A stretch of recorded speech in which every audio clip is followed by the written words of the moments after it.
1984년 10월 옆집에 살고 있는 꼬마애가 뭔 암호를 풀어야 된다면서 나보고 운전하라고 말한다. 이 건방진 꼬마 이름은 남도일. 옆집에 살고 있는 유명 소설가의 아들이다. 이 유명 소설가와는 이웃이 된 지 꽤 된 편인데 이 사람이 처음에 우리 집 근처로 이사 온다고 했을 때는 뭔가 연예인이 옆집으로 오는 그런 느낌이라 되게 기분이 좋았다. 근데 막상 그 소설가 양반이 오고 나니까 좀 귀찮은 점이 많아졌다. 웬만하면 그 소설가는 집에 박혀가지고 원고만 하는데 가끔씩 우리 집에 찾아와서는 뭐 재밌는 일 없냐고 물어봤다. 그래서 몇 번은 친척이 남긴 암호 같은 걸 보여주면서 풀 수 있냐고 물어봤었는데 그때마다 눈이 빛나면서 암호를 풀기 시작하더니 조금 뒤 암호를 다 풀고 나서는 이런 암호 더 없냐고 물어보기도 했다. 그래서 나는 한동안 발명이 아니라 저 인간을 만족시킬 암호를 개발해야 하는 암호 개발자가 되어버렸다. 이 덕분에 나는 학교에서 꽤 유망한 발명가였는데 저 소설가 놈을 만족시키기 위한 암호 개발을 하며 점점 잊혀져갔고 지금은 쓰잘데기 없는 발명품이나 만들어내는 퇴물이 되어버렸다. 그렇다고 불만이 있냐고 묻는다면 없다라고 할 수 있겠다. 왜냐하면 이렇게 소설가 양반의 암호 기계가 된 후로 가끔씩 저 소설가 양반이 나한테 너무 고맙다고 하며 여러가지를 챙겨주는데 그것들이 하나같이 엄청난 것들 뿐이어서 발명 안 해도 사는데 지장이 없어졌기 때문이었다. 아무튼 이런 은혜를 받고 살았으니 그 소설가에서 태어난 아들도 자연스레 내가 가끔 맡아주는 경우가 생겼는데 요즘 들어 이놈이 뭔 책을 읽었는지 모르겠지만 탐정흉내를 내려고 한다. 옛날에는 뭐 머리에 뿔 달린 여자애랑 꽤 또래 애들처럼 놀더니 요즘 들어 머리가 커져가지고 어른인 척 하려는 행동이 보인다. 그래서 뭐라 해주고 싶었지만 그분의 아드님이시니 함부로 대하기가 어렵다. 아무튼 그래서 오늘도 정말 건방지게 나보고 운전을 하라고 했지만 주인님이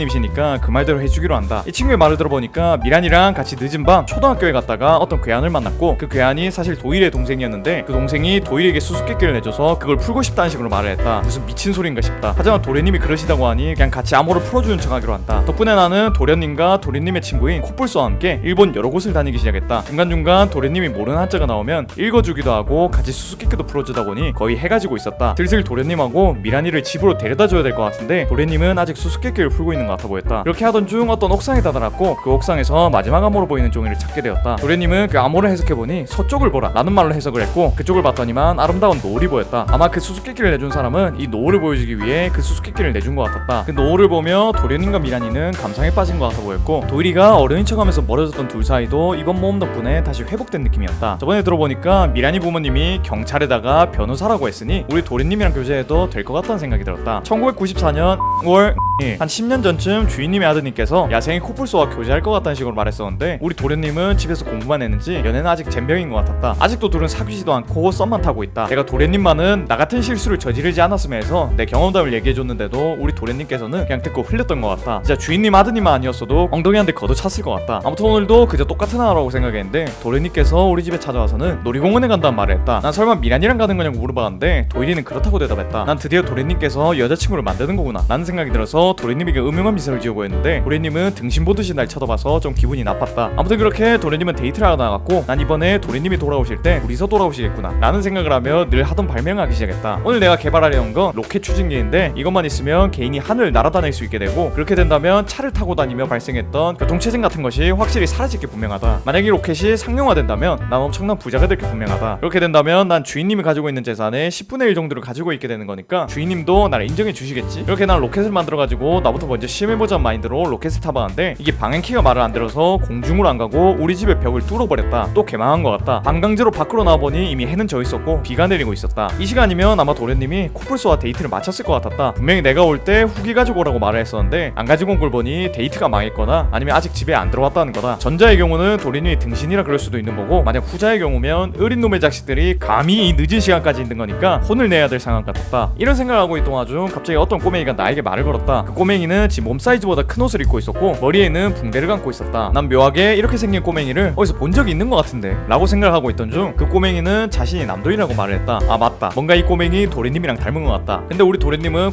고등학생이신데 왜 이 꼬마는 본인이 남도이라고 사칭을 하는 걸까? 매우 수상한 꼬맹이다. 난 의심부터 했는데 이 꼬맹이 내 엉덩이에 점이 있다는 걸 알고 있다. 그건 우리 도련님만 아시는 비밀인데 도련님의 입이 가벼우신 것 같다. 난 이 수상한 꼬맹이를 경찰서에 데려다 주려고 했는데 갑자기 그 꼬맹이는 오늘 내 일과를 다 얘기해줬다. 그리고 그 일과라는 건 내 몸에 묻은 것들을 토대로 추리한 것이라고 했다. 그리고는 매우 재수없는 표정을 지었는데 표정이 우리 도련님이랑 매우 흡사했다. 난 그제서야 이 꼬맹이가 도련님이란 걸 확신했고 도련님에게 어떻게 된 일인지 자초지종을 듣게 됐다. 난 모든 사건을 들은 뒤 도련님에게 이 일에 관한 건 아무도 몰라야 한다고 말을 했다. 괜히 도련님이 살아있는 게 도련님을 이렇게 만든 놈들의 귀에 들어갔다가 그 놈들이 도련님과 도련님의 지인까지 다 죽일 수도 있기 때문이었다. 솔직히 말하자면 도련님 얘기 듣고 쫄아서 한 말이었다. 아무튼 이런 얘기를 나누고 있던 중 갑자기 미란이가 들어왔고 당황한 도련님께서 책상 뒤로 숨으셨다. 하지만 미란이는 견문색의 패기를 단련한 덕분에 사람이 기척을 예민하게 알아챌 수 있었고 어설프게 숨은 도련님쯤은 금방 찾을 수가 있었다. 미란이는 도련님에게 다가가서 이름이 뭐냐 물었고 도련님은 에도가와 코난이라고 이름을 말했다. 개 촌스러운 이름이다. 진심으로 저 이름으로 살 건가? 라는 생각을 했다. 근데 생각해보니까 이대로 가다간 독신 내가 어려진 도련님까지 돌봐야 할 수도 있겠다는 생각이 문득 들었다. 그래서 난 바로 귀찮은 도련님을 미란이한테 맡겨버리자는 생각을 했고 미란이에게 그럴듯한 변명을 대며 도련님을 맡아달라고 말했다. 다행히 미란이는 도련님을 맡아주기로 했고 귀찮은 짐짝은 그렇게 양도됐다. 1999년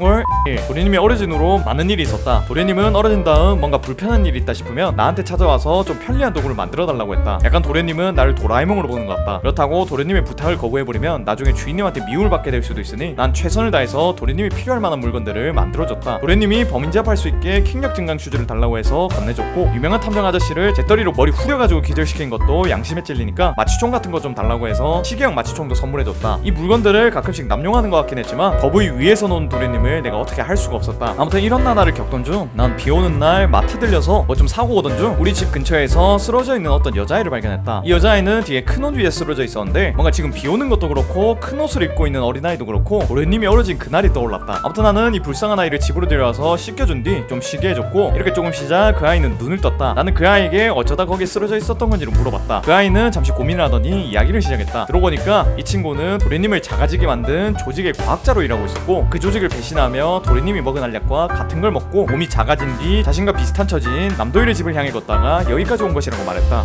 이걸 도련님이 들으면 발작할 것 같다. 일단 난 도련님에게 직접 말을 하라고 했고 도련님도 지금 가명을 쓰고 있으니 너도 가명을 쓰는 게 좋겠다고 말을 했다. 난 그 아이에게 홍장미란 이름을 붙여줬다. 장미는 그 이름이 마음에 든 것 같았고 난 장미를 위해 초등학교에 입학 수속도 끝마쳐줬다. 그렇게 장미는 다음날 바로 초등학교로 갔다. 나 뭔가 도련님이 장미의 정체를 알게 되면 되게 분노하지 않을까 라는 생각을 했는데 아니나 다를까 도련님이 겁나 씩씩거리면서 장미와 함께 우리 집으로 돌아왔다. 도련님은 저런 수상한 애를 왜 집에 들이냐며 화를 냈다. 아니 근데 여긴 내 집인데 내 맘대로 들이면 안 되는 건가 싶다. 도련님의 폐악질이 점점 선을 넘는 느낌이다. 화가 살짝 났지만 나의 주인님 얼굴을 생각하며 참았다. 난 도련님을 진정시켰고 도련님과 장미는 여러 얘기를 나눴다. 그렇게 둘은 서로의 상황을 이해한 것 같았고 도련님은 당분간 장미를 지켜보기로 했다. 난 살짝 도련님이 장미한테 싸가지 없게 굴진 않을까 하는 걱정을 했는데 다행히도 도련님은 장미에게 스윗하게 대해줬다. 도련님은 장미에게 네 인생에서 도망가지 말라 라는 말도 해주고 지켜주겠다고 말도 해주는 등 아주 유재 행동만 계속해댔다. 그러다 보니 뭔가 장미도 도련님을 좋아하게 된 느낌이었다. 우리 도련님 썸녀도 있으면서 여사친한테 저렇게 여지를 주다니 저거 지가 잘생긴 거 알아가지고 저러는 게 분명하다. 좀 부러우면서 재수가 없다. 근데 이렇게 되면 도련님은 누구를 선택할지가 좀 궁금하다. 어릴 때부터 좋아했던 코뿔소를 선택할까 아니면 자신과 같은 처지인 매드 사이언티스트를 선택할까. 근데 이런 행복한 고민을 할 수 있다니 도련님 자식 존나 부럽다. 다음 일기는 언제 쓸지 모르겠지만 다음 일기에선 최근에 도일이 집에 얹혀 살게 된 대학원생 한 명을 소개할까 한다. 오늘의 일기는 일단 여기까지다.